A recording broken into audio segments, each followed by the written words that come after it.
I was standing at my father's funeral when a woman approached me with 3 kids and said, "I'm so sorry for your loss. David told me so much about your dad. There was just one problem. My husband's name is Michael, or so I thought. My name is Rebecca."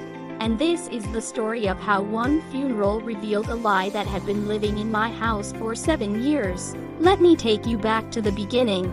I met Michael at a charity gala in 2016. He was charming, successful, worked in pharmaceutical sales. He traveled a lot for work, sometimes 2 weeks out of the month.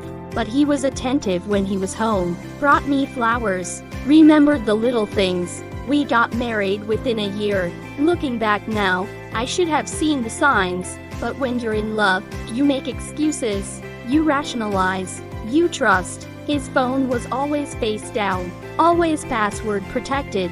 Work stuff, he'd say, client confidentiality. He never wanted to take vacations together. "Honey, I travel so much for work.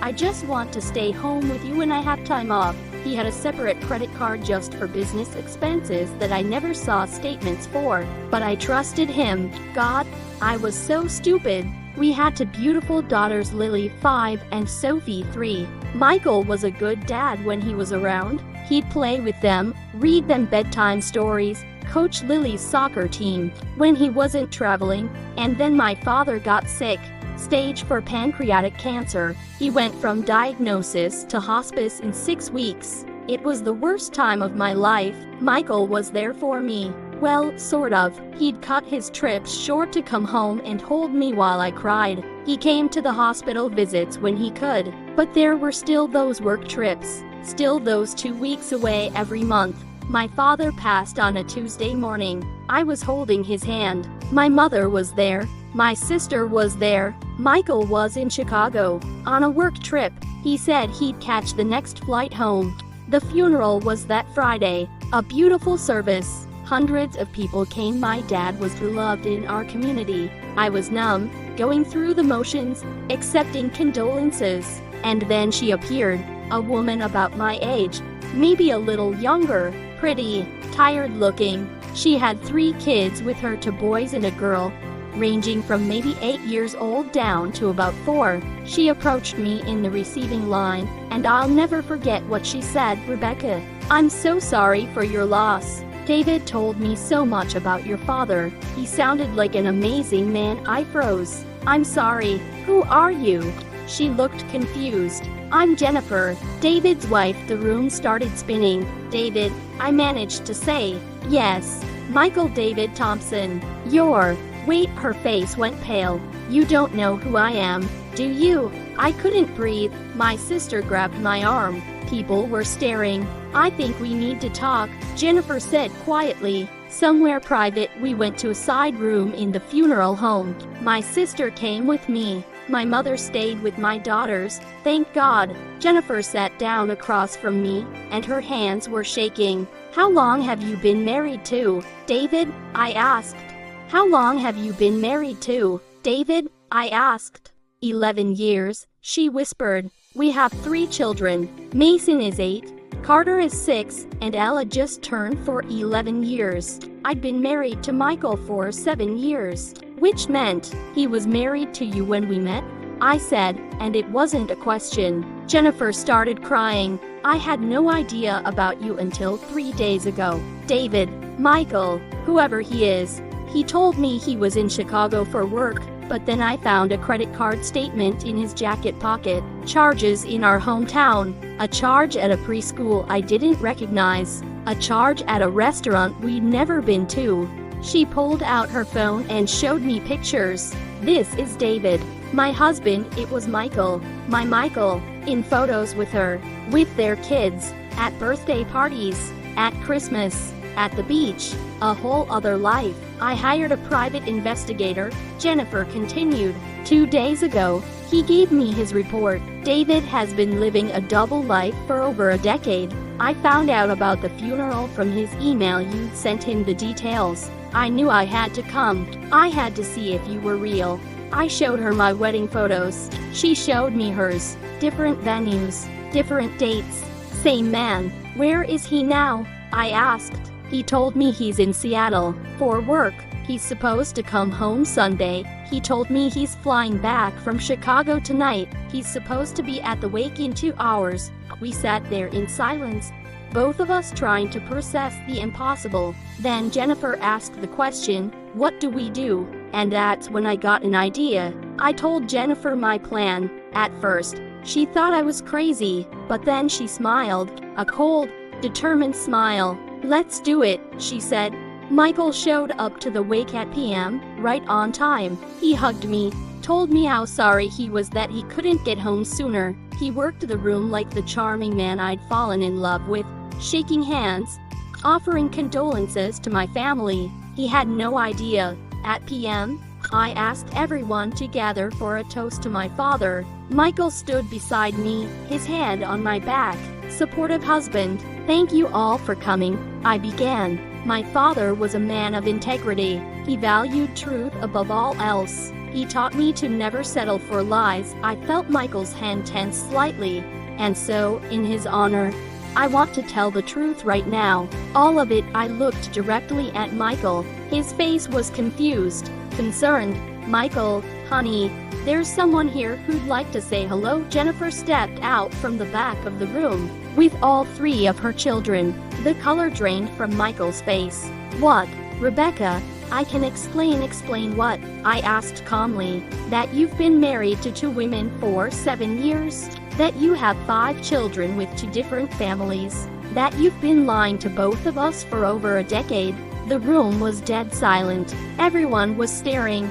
Jennifer walked up to stand beside me. 2 wives, face to face with the man who'd betrayed us both. "I've already called the police," I said. "Bigamy is a crime." But that's not even the worst part. I pulled out the folder my sister had been holding. The private investigator Jennifer hired had been thorough. Very thorough. "You're not even a pharmaceutical sales rep, are you, Michael? Or should I call you David?" His jaw clenched.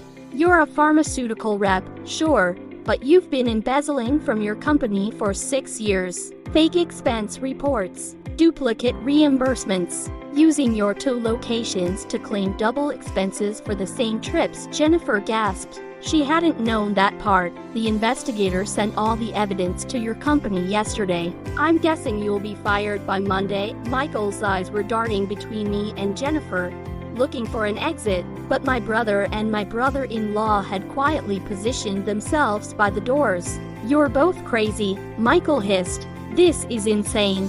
"What's insane?" Jennifer interrupted, her voice shaking but strong. "Is that you thought you could keep this up forever. Did you think we'd never find out? Did you think you could just keep living 2 lives? I love both of you," he said, and the audacity of it made me laugh. Actually laugh. "You don't love anyone but yourself," I said.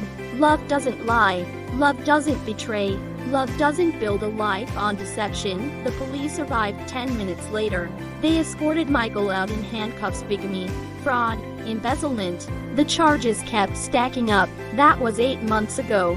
Michael, or David, his legal name is actually David Michael Thompson, is currently serving a 3-year sentence. The embezzlement charges were what really got him. The company pressed full charges, and the evidence was overwhelming. Both marriages were annulled. Jennifer and I are technically never were married, which was somehow even more insulting than divorce. But here's the beautiful part of this story. Jennifer and I became friends. I know that sounds crazy, but we bonded through this nightmare. We compared notes, shared stories, cried together, laughed at the absurdity together.